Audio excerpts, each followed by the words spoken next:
കൃത്യം ചെയ്ത് നിങ്ങൾ ഒറ്റയ്ക്കല്ല, നിങ്ങൾക്കൊരു സഹായി ഉണ്ടായിരുന്നു. ഇത്രയും തുറന്നു പറഞ്ഞ സ്ഥിതിക്ക് കൂടെ ഉണ്ടായിരുന്നത് ആരാന്ന് കൂടി പറയുന്നല്ലേ നല്ലത്. ഇല്ല, എന്റെ ഒപ്പം ആരും ഉണ്ടായിരുന്നില്ല. ഞാനാ ചെയ്തത്. ഞാൻ ഒറ്റയ്ക്ക് അവനെ. ഓക്കെ, ആ ഫോട്ടോസ് നെഗറ്റീവ് എന്ത് ചെയ്തു? രാത്രി തന്നെ ഞാനതൊക്കെ കത്തിച്ചു കളഞ്ഞു. നിങ്ങൾ കൊണ്ടുപോയ 10 ലക്ഷം രൂപ തിരിച്ചെടുത്തോ? ഇല്ല, ആ നേരത്ത് അങ്ങനെയൊന്നും തോന്നിയില്ല. എക്സ്ക്യൂസ് മീ, ഞാൻ അഡ്വക്കേറ്റ് സേതുലക്ഷ്മി, സഞ്ജനയുടെ ലീഗൽ അഡ്വൈസറാണ്. എന്തായി സാറിന്റെ ചോദ്യം ചെയ്യൽ? സഞ്ജനെ കൊണ്ട് കുറ്റമെല്ലാം സമ്മതിപ്പിച്ചോ? ഇന്ത്യ മുഴുവൻ അറിയപ്പെടുന്ന ഈ അഭിനേത്രിയെ രണ്ടാമത്തെ പ്രാവശ്യമാണ് ഒരു കൊടും ക്രിമിനലിനെ പോലെ വഴിയിൽ തടഞ്ഞു നിർത്തി കസ്റ്റഡിയിൽ എടുക്കുന്നത്. ഇതിന് തക്കവണ്ണം എന്ത് എവിഡൻസ് ആണ് നിങ്ങളുടെ കയ്യിലുള്ളത്? അന്വേഷണ ചുമതലയുള്ള ഡിവൈഎസ്പിക്ക് പോലും അറിയില്ല എന്ത് ലാഭത്തിന് വേണ്ടിയാ തന്റെ സബോർഡിനേറ്റ് ഇതൊക്കെ ചെയ്തു കൂട്ടുന്നതെന്ന്. നിങ്ങൾ ആരാന്നാ നിങ്ങളുടെ വിചാരം? ചൂടാവാതെ മേഡം, എന്താ പ്രശ്നം പറ. പറയാം.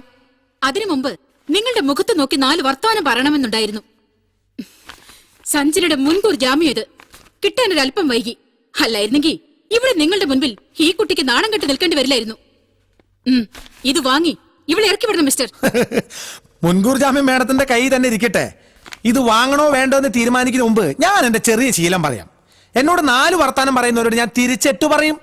മുമ്പിൽ വന്ന് നിൽക്കുന്ന ഒരു സ്ത്രീരൂപം പോലെ ആയതുകൊണ്ട് ഒരു ചെറിയ റിഡക്ഷൻ ഞാൻ 6 പറയുന്നുള്ളൂ. സിനിമാ നടി സഞ്ജനയ്ക്കും അഡ്വക്കേറ്റ് സേതുലക്ഷ്മിക്കും ഒരു നേരം മക്കൾക്ക് ആഹാരത്തിന് വേണ്ടി പീഡികത്തിണയിൽ ഇരട്ടിൽ ശരീരം വിൽക്കുന്ന പൊടിയാടി സരസുനും ഒരു ഒരൊറ്റ നിയമം. അത് ക്രിമിനലാണെന്ന് തോന്നിയാൽ സത്യം കൈകാര്യം ചെയ്യുന്ന ഒരേ രീതിയിലാ. വേണ്ടി വന്നാൽ മേഡത്തിന്റെ കയ്യിലേക്ക് മുൻകൂർ ജാമ്യം കീറി കാറ്റി പറത്തിട്ട് എനിക്ക് കുട്ടി വേണമെങ്കിൽ കോടതിയിൽ ഹാജരാക്കാം. കാരണം കൊല ചെയ്തത് ഈ കുട്ടിയാണെന്ന് സമ്മതിച്ചു. അപ്പൊ ഞാൻ എന്താ ചെയ്യാ? നിന്ന് വാചകടിച്ച് കഥ സാധനത്തിനും കൊണ്ടുപോ. ഞാൻ ഈ പെൺകുട്ടി അറസ്റ്റ് ചെയ്തിട്ടില്ല. കിത്തനെ കരം പെട്ടി കുട്ടിക്ക് കാര്യം പെട്ടി കിട്ടിന്ന് പൊട്ടിച്ച് അഡ്വക്കേറ്റിനെ അണ്ണാക്കിലേക്ക് ഒഴിച്ചോടുക്കടാ. തൊണ്ട വരണ്ടിരിക്കുക. കുടിച്ചടോ. പ്രതി കുറ്റം സമ്മതിച്ച സ്ഥിതിക്ക് അവരെ കസ്റ്റഡിയിൽ എടുക്കാതെ കേസ് അന്വേഷണം നീട്ടിക്കൊണ്ടുപോകുന്നത് കഷ്ടമാണ് സാർ. അതുകൊണ്ട് ഡിവൈഎസ്പി എന്നുള്ള നിലയ്ക്ക് സഞ്ജനെ കസ്റ്റഡിയിൽ എടുക്കാൻ എനിക്ക് അനുവാദം തരണം സാർ.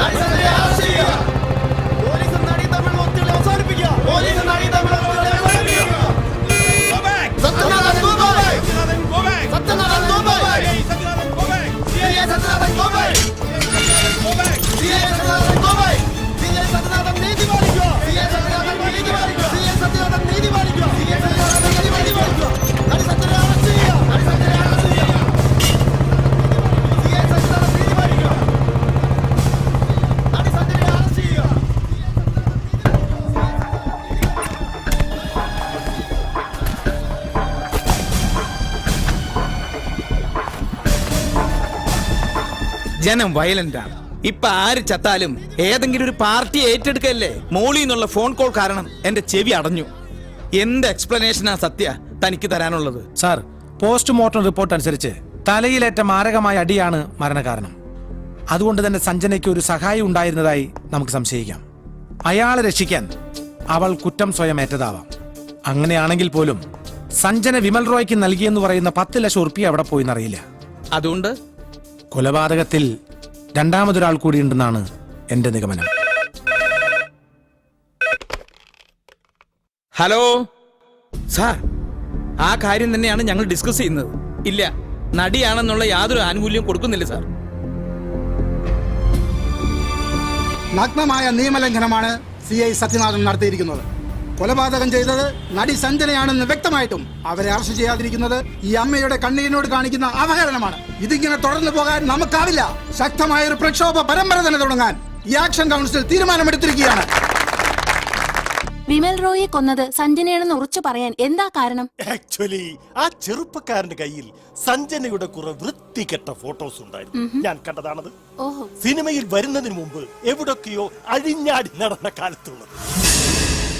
അത് കൈക്കലാക്കാൻ വേണ്ടി അവൾ അവരെ തട്ടിയത് തന്നെ ഉറപ്പാ. പോലീസ് ഓഫീസർ എന്നോട് ചോദിച്ചപ്പോ ഞാൻ ഇതൊക്കെ അയാളോട് പറഞ്ഞതാ. പിന്നെന്താ അറസ്റ്റ് ചെയ്യാത്തെന്ന് ചോദിച്ചു കഴിഞ്ഞാ എനിക്കറിയില്ല. എന്തെങ്കിലും അഡ്ജസ്റ്റ്മെന്റ് കാണും.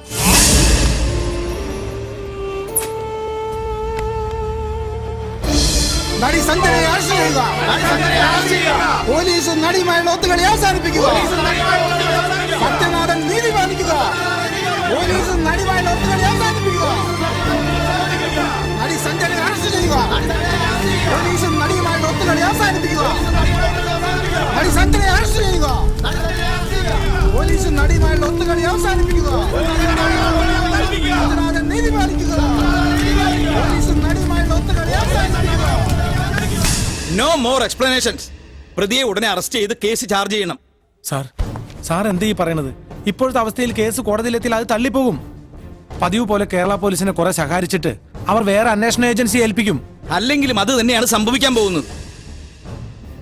24 മണിക്കൂറിനകം അറസ്റ്റ് നടന്നില്ലെങ്കിൽ വേറെ ഏജൻസിയെ കൊണ്ട് അന്വേഷിപ്പിക്കാനാണ് തീരുമാനം. സാർ, ഒരാഴ്ച കൂടി, 7 ദിവസം, അതിനുള്ളിൽ കേസ് ഞാൻ തെളിയിക്കും. ഒരാഴ്ചയൊന്നും പറ്റില്ല. 24 മണിക്കൂറിനകം നിനക്ക് എന്ത് ചെയ്യാൻ പറ്റും അത് പറ. 24 മണിക്കൂറിനകം എനിക്ക് ചെയ്യാൻ പറ്റാവുന്നത് ലീവ് എടുത്ത് നാട്ടിൽ പോകാനേ പറ്റൂ. എന്നാ പിന്നെ അത് തന്നെയാ നല്ലത്. കൊള്ളാം സാറേ. മര്യാദയ്ക്ക് നാട്ടിൽ കിടന്ന് എന്നെ ഉപദേശിച്ച് പൊക്കിയെടുത്ത് ഇവിടെ കൊണ്ടുവന്ന് ഞാനായിട്ട് സൃഷ്ടിച്ച കേസ് ഇത്രയും ഒക്കെ ആക്കി വെച്ചിട്ട് ഇപ്പതേ തിരിച്ചു പൊക്കോളാൻ. ഇപ്പൊ സത്യനാഥൻ ആരായി സാറേ? SP Philip Tharakan sir. ശരി sir, okay.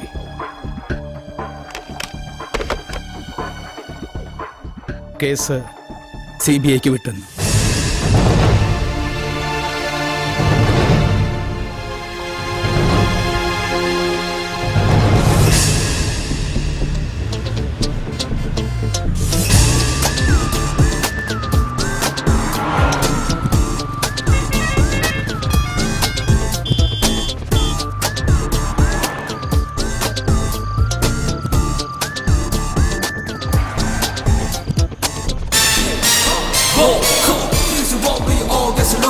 She's the one, yeah, she's the one, come on. The way she looks is just my blow. Hold your breath and hey, yeah, come on.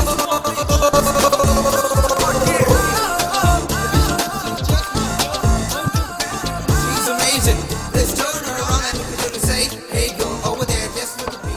Let's play the game one more time. Hey, girl. Hello sir, yes. I am Nandini Varma from CBI. Oh, you carry on. Take your seat. Thank you. Vimal Roy വധക്കേസിന്റെ അന്വേഷണം ഒരു ലേഡിക്കാണെന്ന് കേട്ടിരുന്നു. പക്ഷേ ആളിത്ര ചെറുപ്പാണെന്ന് കരുതിയില്ല. Sir, എനിക്ക് ഈ കാര്യത്തിൽ കേരള പോലീസിന്റെ എല്ലാ ഹെൽപ്പും വേണം. തീർച്ചയായും ഈ കേസിൽ നിങ്ങളെ ഹെൽപ്പ് ചെയ്യാൻ പറ്റിയ ഒരാള് CI സത്യനാഥനാണ്. ഹൈവേ സൈഡിൽ കണ്ടെത്തിയ ഡെഡ് ബോഡി സാധാരണഗതിയിൽ മെഡിക്കൽ വിദ്യാർത്ഥികൾക്ക് പഠനത്തിന് വിട്ടുകൊടുക്കുന്നതോടെ അവസാനിക്കേണ്ട ഒരു കേസ്. അത് ഇത്രയും ആക്കിയത് സത്യനാണ്. കേസ് തെളിയിക്കാൻ 7 ദിവസം കൂടെ സമയം നൽകണമെന്ന് സത്യൻ എന്നോട് ആവശ്യപ്പെട്ടതാ. പക്ഷേ 7 ദിവസം കൊണ്ട് ഈ കേസ് തെളിയുമായിരുന്നെങ്കിൽ അയാൾക്കത് നേരത്തെ ആകരുതായിരുന്നു. അതെ, എന്നാലും മർഡറിന്റെ ഫുൾ ഡീറ്റെയിൽസുമായി ഞാൻ സത്യനെ നിങ്ങളുടെ ഓഫീസിലേക്ക് അയക്കാം. എന്തു പറയുന്നു? Okay sir. Anyway, best of luck.